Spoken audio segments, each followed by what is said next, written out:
చదువు. కొంతమంది టైం పాస్‌కి చదువుతారు, కాలేజ్‌లో ఎంజాయ్ చేయడానికి చదువుతారు. కొంతమంది చదివే ప్రాణంగా చదువుతారు. వాళ్ళ కుటుంబాన్ని ఒక స్థాయికి తీసుకెళ్లాలని చదువుతారు.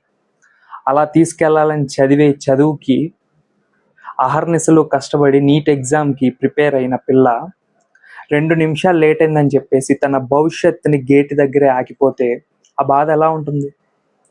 అది ఊహాతీతం. చెప్పలేం అది. అది చాలా దారుణంగా ఉంటుంది.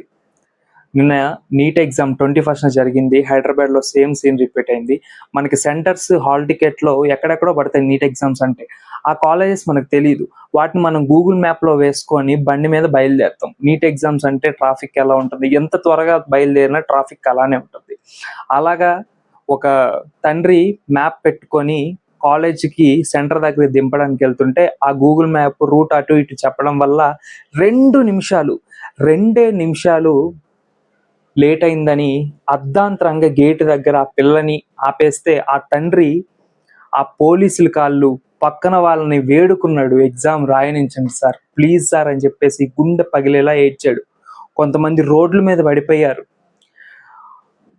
భవిష్యత్తు కోసం మీరు కండక్ట్ చేసే ఈ నీట్ ఎగ్జామ్ అయినా ఇంకోటైనా ఒక్క 10 నిమిషాలు ఎక్స్టెండ్ చేస్తే ఏమవుతుంది సార్? 2 నిమిషాలు డిలేకి ఈరోజు ఆ తండ్రి రోడ్డు మీద పడి అంతగానం ఏడ్చి కాళ్ళు పట్టుకున్నాడంటే ఆ బిడ్డ ఆ ఇంట్లో ఎన్ని గంటలు చదివుంటే ఆ తండ్రి అంత బాధపడి ప్లీజ్ సార్ అని వేడుకుంటాడు. ఒక్క నిమిషం గేట్ దగ్గర ఆ పోలీసులు ఎవరైతే ఆపేశారో ఒక్క నిమిషం ఆ తండ్రి పడ్డ వేదన ఆలోచించుంటే లోపలికి పంపించేవాళ్ళు సార్. 9:30 ఎగ్జామ్ అంటే 9:32కి వచ్చిన పిల్లని రోడ్డు మీద ఆపేస్తున్నారు. ఆ తర్వాత వచ్చి పోతే పోయిందిలే ఎగ్జామ్ అని చెప్పేసి చాలా నిర్లక్ష్యంగా వెళ్ళేవాళ్ళు చాలా మంది ఉన్నారు సార్.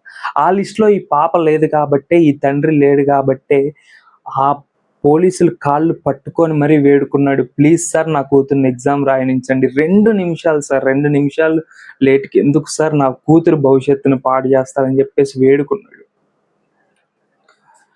ఎటెళ్తుంది సొసైటీ? ఏమవుతుంది?